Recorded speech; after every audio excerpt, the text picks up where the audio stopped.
By the end of 11 AC, Dorne had become a smoking desert, beset by famine, plague and blight. Traders from the free cities, who still dared travel to Dorne, called it a blasted and broken land. Yet, true to their words, House Martell still remained unbowed, unbent, unbroken, as Princess Meera had promised the late Queen Rhaenys all those years ago. When one knight, burned and broken, was brought before Queen Visenya as a captive, he insisted that Princess Meera would rather see her people dead than nothing but slaves to House Targaryen. Visenya simply replied that she and her brother would be more than happy to oblige the princess, if only she came out to fight rather than cowering in caves. Princess Meera was an old woman at the start of the conquest when Rhaenys had first tried to take Dorne. Now, 13 years later, she was even older, even blinder, and in general ill health. It was clear to all that she was not long for the world. Thus, time did what fire and blood, the power of a dragon, could not do. In 13 AC, Princess Meera Martell, the Yellow Toad of Dorne, died abed. Some of her detractors, especially in the Dornish marches, like to claim she died having intimate relations with a horse, but there's absolutely no evidence this is reality. The Principality of Dorne passed to Meera's eldest child, Nymor, who became Lord of Sunspear and Prince of Dorne. Given the long rule of his mother, Nymor Martell was already at the age of 66, his health by all reports already declining and failing. The new prince had no taste for war and bloodshed, and no appetite for any further slaughter of his people. He began his reign by sending a delegation from Sunspear to King's Landing to return the skull of Queen Rhaenys' dragon Meraxes and to offer King Aegon terms of peace. He sent his own heir, his daughter, Daria, as the lead ambassador. Dornishmen lie, don't they? They're famous for it, of course. They say the same about us Marchers, so there you are. Arya Stark and Anguy, Storm of Swords, Chapter 43, Arya 8. Peace after so many years of bitter bloodshed, and especially the loss of Queen Rhaenys Targaryen, was always going to be a tough task, and many thought that Nymor's olive branch was all but pointless. The idea of the proposals were indeed met with immediate hostility and strong opinions in King's Landing. Most hard set against them was in fact Queen Visenya Targaryen. No peace without submission, she declared loudly, and her friends on the king's council echoed her words. Most of all, the hand of the king, Orys Baratheon, who had grown bitter and bent after his return from a year's captivity at the hands of House Will, a captivity that lost him his sword hand, and that many of the Stormlords who followed him into the Red Mountains. Orys argued that they should send Daria Martell back to her father with one less hand. Lord Oakhart, whose family had been attacked at a wedding feast, and his daughter assaulted, kidnapped and sold into slavery, sent a letter to Aegon, suggesting that Daria be sold to the meanest brothel in King's Landing, till every beggar in the city had had his pleasure with her. Aegon firmly dismissed both Orys and Lord Oakhart's proposals. Princess Daria had come to King's Landing under a banner of peace, and would suffer no harm under his roof.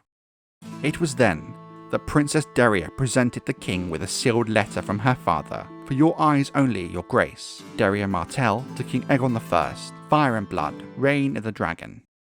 The reality was that King Aegon had too grown weary of war. All men agreed, but granting the Dornishmen peace without submission would be a tantamount to saying that his beloved sister and wife, Rhaenys, had died in vain for nothing, that all the blood and death had been for naught, the whole war pointless. The lords of his small council further cautioned that any such peace agreement could be seen as a sign of weakness and might encourage fresh rebellions, which would then need to be put down. Aegon knew that the Reach and the Stormlands, and particularly the Dornish marches, had suffered most grievously during the war, and would never forgive nor forget. Even in King's Landing, the king dared not let the Dornishmen outside of the Aegon fort without a strong escort, for fear that the small folk of the city would tear them to pieces. He even had reason not to trust some of his lords and close advisors, given how personal some of the grievances with the Dornish were. Later it would be written that Grand Maester Lucan, for all these reasons, that Aegon was on the point of refusing the Dornish proposals and continuing the war. Just as Aegon was about to dismiss Princess Daria and the Dornish delegation back to Sunspear to her father, Daria presented Aegon with a sealed letter from Nymor. She told the king it was for his eyes and his eyes alone. The king read the letter, sat upon the Iron Throne in silence in an open court, stone-faced, never betraying any emotion he may have felt. When he finished reading the letter, he rose, a hand dripping where he had been gripping the jagged throne so tightly. He walked to the nearest torch and burned the letter, never speaking of it again.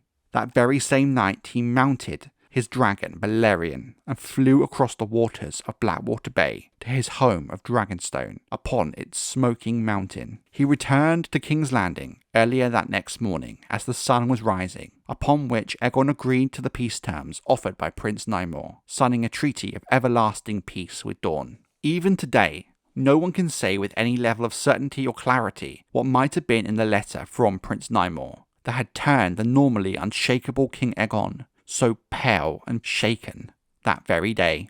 Some claim it was a simple plea from one father to another, deep, heartfelt words that had touched King Aegon's heart, which does seem unlikely. Others insist it was a long list of every noble lord and valiant knight whom had lost their lives fighting the war. Certain septons even go as far as saying that the letter was written not by Nymor, but rather his late mother, the Princess Mira Martell, shortly before her death, using a vial of Queen Rhaenys' own blood as ink, so the king could not resist the letter's evil magic. A Grand Maester Clegg, who came to King's Landing many years after the events, concluded that Dorne no longer had the ability nor the strength to fight on. Some even believe that Queen Rhaenys herself survived her fall at Hellholt, but was being kept captive in extreme torment in the dungeons of the Ullars, and the Dornish promised to end her suffering should Aegon agree to end the war. Others also believe that, driven by sheer desperation, Prince Nymor might have threatened that should peace be refused, he would engage the famed and feared faceless men of Braavos to kill the king's son and heir via his beloved queen, Rhaenys, the young Prince Aenys, who was only 6 years of age at the time. Whatever was in the letter, we will never truly know. It will forever be a secret between Aegon and Nymor. Thus, after 9 bloody years, the First Dornish War came to an end. Princess Mira, the Yellow Toad, had managed to do what none of the other kings of Westeros had. She had, in the Dornish view, defeated House Targaryen and their dragons. North of the Red Mountains, her name is forever remembered in scorn and disgust for the tactics she had used. The term Dornish courage became a mocking name for cowardice across the whole of the Seven Kingdoms, from the Dornish marches to the wall in the far north. The toad hops into her hole when threatened, one scribe wrote.